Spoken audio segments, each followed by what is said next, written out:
Assalamualaikum warahmatullahi wabarakatuh. Selamat pagi, terus semangat dan sukses selalu. Ya, untuk pagi ini kita akan mempelajari mata pelajaran bahasa Indonesia. Namun sebelum kita masuk ke materi, mari kita baca basmalah. Bismillahirrahmanirrahim. Selamat belajar. Baik, untuk hari ini kita melanjutkan materi wawancara. Ya, materi hari ini itu adalah jenis-jenis dan tahap wawancara. Baik, kita lanjut.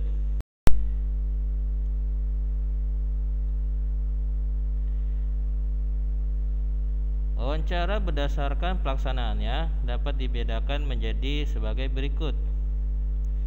Yang pertama, wawancara terstruktur, yaitu wawancara yang dilaksanakan secara terencana dengan berpedoman pada daftar pertanyaan yang telah disiapkan. Jadi sebelum kita mau bertanya kepada narasumber, kita sudah menyiapkan daftar pertanyaan yang telah disiapkan. Yang kedua, wawancara tidak terstruktur, yaitu wawancara yang tidak berpedoman pada daftar pertanyaan.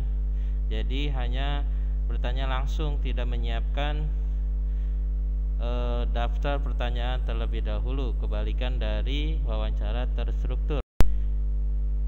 Yang B yaitu wawancara memiliki 7 jenis, yaitu yang pertama wawancara bebas. Jadi untuk bebas ini wawancaranya terbuka, ya, jadi bisa bertanya dengan tak terbatas. Wawancara terpimpin ini, untuk wawancara ini itu bertanya dan terstruktur, ya, untuk yang terpimpin ini. Untuk yang ketiga, wawancara individual.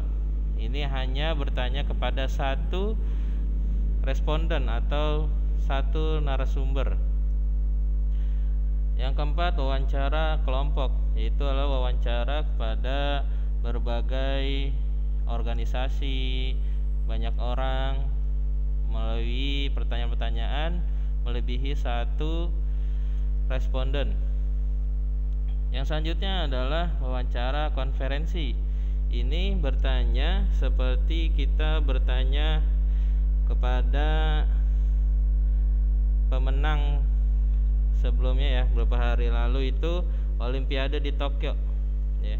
Itu dari Indonesia memenangkan atau mendapatkan medali emas, ya, oleh Grecia Poli dan Aprilia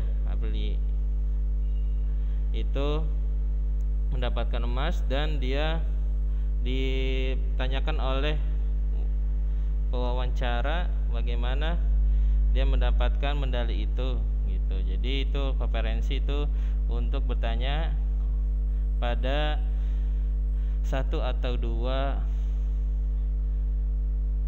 narasumber. Untuk yang keenam itu wawancara terbuka, yang dimana di sini juga tidak terbatas oleh waktu dan juga pertanyaannya. Yang ketujuh yaitu adalah wawancara tertutup. Itu juga kebalikan dari terbuka. Jadi pertanyaannya terbatas, ya, dan juga waktunya pun dibatasi. Itu adalah wawancara tertutup. Baik, kita lanjut. Selanjutnya adalah tahap-tahap wawancara. Ya, di sini kita harus memahami terlebih dahulu sebelum wawancara tahap-tahapnya.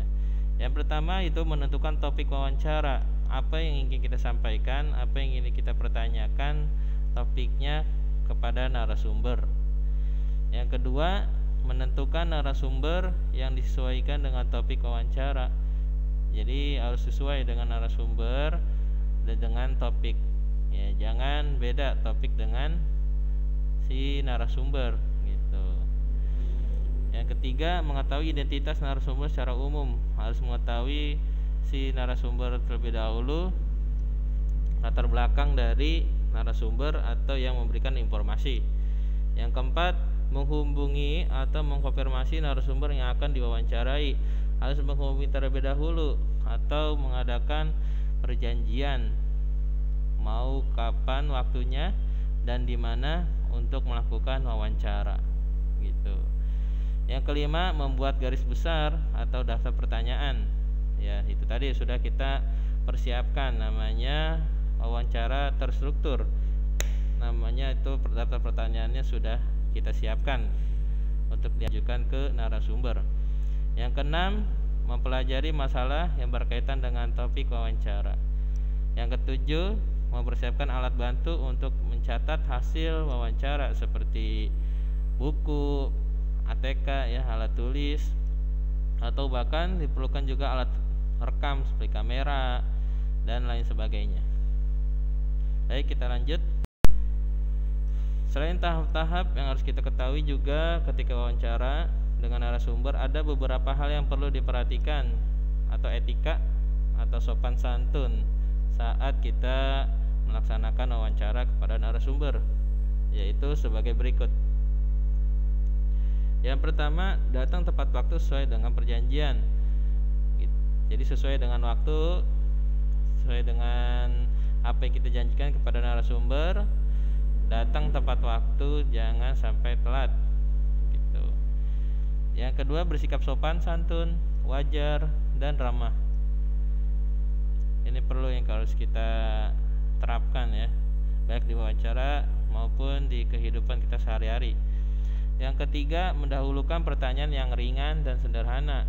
Jadi tidak langsung ke topik apa yang kita sampaikan, kita bertanya secara ringan, pembukaan dasarnya, tapi tidak keluar dari topik yang ingin kita sampaikan atau kita ajukan pertanyaannya.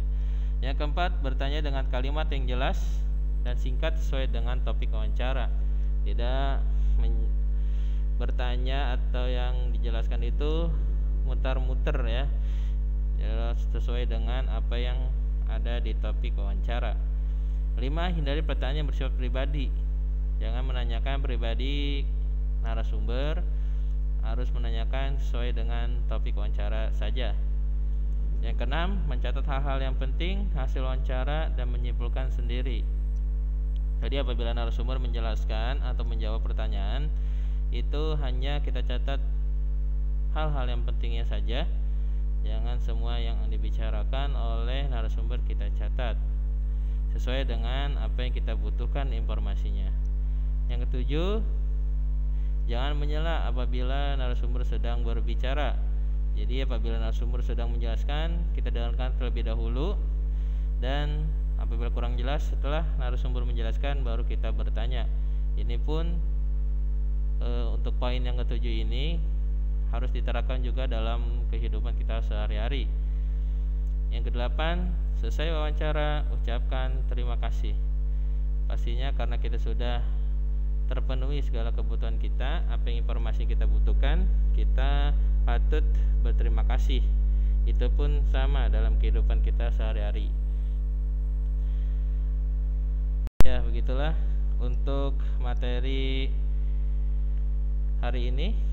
Nanti kalian tulis dan dibaca kembali. Terima kasih. Wassalamualaikum warahmatullahi wabarakatuh.